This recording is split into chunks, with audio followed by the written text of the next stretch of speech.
Hey friends, Cherie here. Welcome back to the channel, Gardening at Home with Cherie. Well, we are here in the grow room to start some more seeds. I have a lot of seeds that I'm going to start today. In this first, I'm giving myself about an hour. I have some trays of lettuce microgreens that I want to set up. As I'm going to try and start at least 4 containers of some root crops. And then I have a bunch of tree seeds that I'm going to start. I've been saving these seeds for my soursop fruit. I have 6 different batches. I'm going to start with these. These are 4 different ones that have just been sitting dried. And then these are 2 containers worth that I've had sitting in the refrigerator. I'm going to go ahead and sow them. I was just holding on to them. I cannot grow a soursop tree outdoors here in Minnesota Zone 4. But I realized, I can't bring myself to throw away my seeds when I'm getting, my weekly tropical fruit. And so I've just been saving all these seeds. I'm going to sow the seeds. I want to see how long they germinate. I want to see how long they take to germinate, if they germinate, and just see what happens, because it's a lot of seeds just sitting here. So I'm going to start with those. And then I have another bag of seeds, tree seeds. Let me grab. So here, I'm going to go through these tree seeds as well. And yeah, I'm going to just start a bunch of them. And it's really just to see, are the seeds still viable? How long do things take to germinate? And just see what happens. Most of these are fruit tree seeds that... even though I can't likely grow the fruit here in Minnesota Zone 4, the leaves will all have some kind of use. So even if I'm growing it, like here, I have this, one of my, I have a bunch of lemon and lime trees that I brought indoors. And then I keep them out on the screen porch or out in other parts of the garden. And I can come down here and still, harvest the leaves. I actually have a bunch of 3 of the lemon or lime trees that I brought in. They actually flowered, but I just took them off because they're still small yet, and really I'm just testing. I got them super cheap in clearance. I share them in a video, but I got them super cheap in clearance, and I'm really just trying to see how long can I keep these citrus trees alive, and especially then I can keep them alive to, at minimum, have more beautiful leaves to use in teas and cooking and stuff like that. So worst case scenario, that's what's going to happen with these. I can always, gift them to people, my friends that, live in warmer climates. I might have to go to some of my family members and just plant them in their backyard. For all my family that lives down south, we'll see. I might gift them in a gift exchange. I'm not sure. But I'm definitely not putting these seeds in the trash. So I'm going to start those first. And then I'll let you know what else I'm going to do in this first session. But hopefully I'm going to get in leafy greens and some root vegetables. All right, let me get myself set up in here. I'm going to have some music on while I'm working. And so I'm just going to pop in to show you what I got done as I'm getting it done. All right. All right, so I got my soil pods ready. These are about 3 inches maybe. And got them filled with my soil. And I'm numbering the soursops as I'm saving them. So, I have these all grouped together in this bag. This is soursop 1. And that way I'll know which lot or batch of seeds is doing what. And so I have a total of 6 batches. And so I'm going to do 4 containers each. And I think I'm going to put, I have so many seeds. I think I'm going to put, I'm going to put 5 seeds per thing. The seeds are just sitting here. And so if they germinate, I might have a lot of soursop plants to give away. But yeah, that's what I'm going to do. So I'm going to put 5 seeds in each one of these. I get the soursop pretty regularly, so I'll be replenishing the supply. And I'm really curious. So soursop 1 is the oldest seed that I saved. and then it'll go up to Soursop 6, which is the latest one. And 5 and 6, again, I'm keeping those in the refrigerator just to see if that makes a difference. All right, so let me get these sown. Okay, so we got these seeds all placed in there. As I said, I put 5 seeds per cell because I have so many seeds. So this will give me a good amount, you know, even if say germination is 20%, well, I should get at least 1 germinating on each of these. So we'll see. And if they all germinate or multiples, then they'll just get separated when I up pot them. That'll be a great problem to have. It's really just my first time.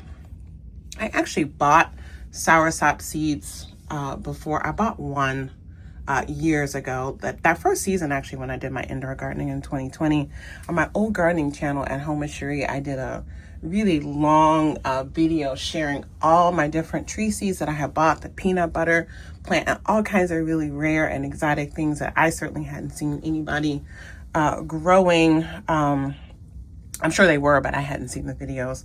And so I had shared those with a lot of the folks that were following that channel, and I started them and I got them to germinate. But then I just kind of, you know, I wasn't really paying attention to them as I should, and they died before I could even like get them outside. And now that's the one thing I like about having this just specific grow room. Everything is in here all together. So every time I come in, it's like I just do my check, water everything, check on everything, just like I do when I go out into my garden versus having things, you know, in different spots like I did back then, because there would be just like chunks of things that I would just forget to go check and water. And some of those things now, like I still have some of the seeds. Again, I'm going to be testing them, but you can't even find the seeds anymore. It's amazing. So anyway, I'm just blabbing. I'm going to get these pushed down into the soil about 1 inch, make sure everything is covered, and I'll get these put on the rack, and then we'll be checking in every time I do a check-in. And certainly, you know, as soon as I see any germination, I'm prayerful that a lot of these are still viable. I will be recording and sharing. All right, let me get this pushed down and we're gonna move on to the next seeds. Okay, the seeds are covered. These are gonna go onto the grow rack. I'll be back. Okay, next up, we're gonna start 4 different root crops. So I have this Badger Flame beet. I'm gonna start the Miyama Wasa Kokabu turnip. Sorry if I butchered that. I'm gonna sow these cherry bell radishes, and I'm going to start these Lila Lu Sang carrots. I always give away too much. It's like I've got no sense of touch. I'm always pouring out my heart, no little by little here. I'm always pushing things too far. 2, 5, 6, 10 drinks at the bar. No boundaries, I get too close. No little by little here. 'Cause I give my all. Oh, no little by little, I pour out my heart. Little by little here. I always run and hit the wall. I'd rather jump and risk the fall. I see no limits in the sky. No little by little here. No, no, got stuck on working on myself. Thought I was wrong and needed help, but I'm just different, something else. No little by little here. 'Cause I give my all. Oh, no little by little, I pour out my heart. No little by little here. I'm gonna go everywhere.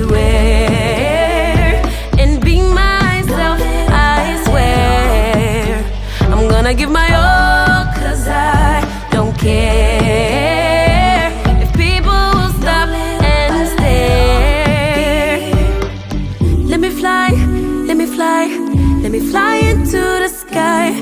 Let me be all that I can be. Let me fly, let me fly, let me fly into the sky. Let me be all I can be. Let me be all I can be. My all, I pour out my heart.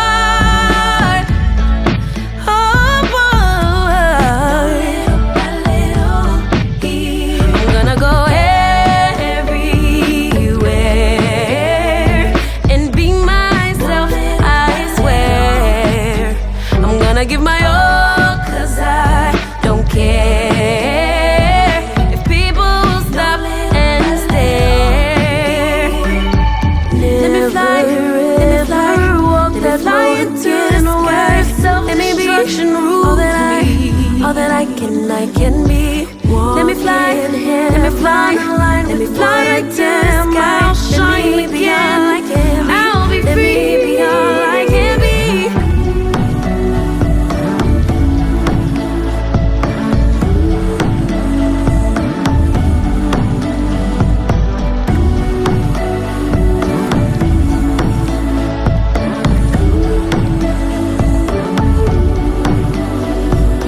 Never ever walk that road again where self-destruction rules me.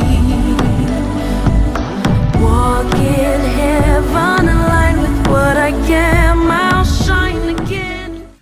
All right, so those 4 are sown, and I have 2 more root crops I'm going to start. Okay, so next I prepared these 2 containers, and we're going to do the avalanche beet and the Parisian carrot. And just to talk a little bit about what I'm sowing, so the packet got wet, so it's a little blurry. So for the avalanche beet, this is actually a snow white beet. These are small beets. It says on here 55 days. I've grown these outdoors several years. That's why my packet is so beat up, but I've never grown them indoors. So I'll give those a try. And then for the Parisian beet, let's see what Baker Creek says. It says here, a dainty round type popular in France, easy to grow even in heavy soils, uniform, great for marketing and home use. So I got these again because you can see like they are not the kind of carrots that should get super long. So this container should be fine. This depth here is about, I don't know, maybe 4 inches. And I think I went over no, I didn't go over this. Okay, for the turnip that I sowed earlier, it says soft salad type turnip, superior in flavor and texture, with crack resistant and rugged growth habit. In the first half of the 20th century, Miyama turnip was born, widely considered the best of its class of turnips, hot pots, salads, pickles, and soups. And this is a 45 to 65 day variety. Again, I have never grown these indoors, so we'll see how they turn out. I'm pretty sure I grew these outdoors. I thought this was a new variety that I picked up, but I grew these in grow bags before. And so yeah, this is an old pack. I've grown these carrots before. I grew these last year in grow bags as well. This is a 75-day carrot. It says here, a stunning European variety with deep purple skin and vibrant orange center. Densely nutritious, great for kids' gardens, excellent in home gardens, and as a top choice for market gardeners looking to draw intrigue with an unusual new offering. And so we will see if I can get this to grow to maturity and harvest and eat from indoor, but I certainly will be sowing these in the spring as soon as I can as well, to grow again for the 2026 outdoor garden season. The Badger Flame beet I talked about in a recent haul video. I got in some new seeds from Row 7 Seeds, And it says here that this is 80 days to maturity, and yeah, about a 5-inch root. And the description of it on the front says and on the front it says here, all the vegetal sweetness of a beet without the polarizing earthiness. The brilliant badger flame is here to redeem the beet's dirty reputation. So I'm hopeful that this will grow. Even if I harvest these at immature, like baby beet and bear it, even if I have to harvest these at, you know, slightly under matured, like as baby beets and baby carrots, that's going to be fine. And then this last one that I already sowed, this is the cherry bell radish. I've grown these several years indoor. In fact, grew this in my first indoor garden in the fall of the winter of 2020. I am going to re-release all those videos from my old channel, because there's some good stuff in there, and I need to get that over here on the new channel. Yeah, there's a lot of, there are hundreds of videos filled with a lot of cool seed varieties and a lot of information. But anyway, it says here, the radish is a frost tolerant, fast maturing, easy to grow vegetable. The mild flavor and crisp texture of this Holland heirloom make it a great addition to salads, sandwiches, and snack trays. Cut radishes to create beautiful radish roses and use as a garnish or on a relish tray. These are perfect for container gardening. These are perfect for container gardening and fun for kids to grow. So yeah, got those started, and they are small beets. And like I said, I've grown these before. These and I grew the cherry bell and the purple. It's a purple variety. I can't remember the name. I'm going to be sowing those later. But we'll see. So this is it for today. Actually, no, I did prep one more tray because as I was glancing by, I saw these red beauty radishes, and I'm going to start these real quick too. Okay, so I've gotten those sprinkled in, but let me tell you really quickly about these radishes. I've grown these outdoors before as well. These, it says here, fully red from skin to heart, a traditional radish from the Sichuan region of China, famously pickled in its native region. It is also excellent eaten raw in salads. High in vitamin C and rich in flavor. Market gardeners will love this early maturing radish, fall radish. So it's a fall radish. It's frost hardy, but I'm going to try these indoors. I grew them last spring, and I don't really have enough time here to grow like a proper fall garden. We just kind of go from summer to winter within the span of like less than 30 days typically. So, but hopefully next year with the new greenhouse that will be heated, that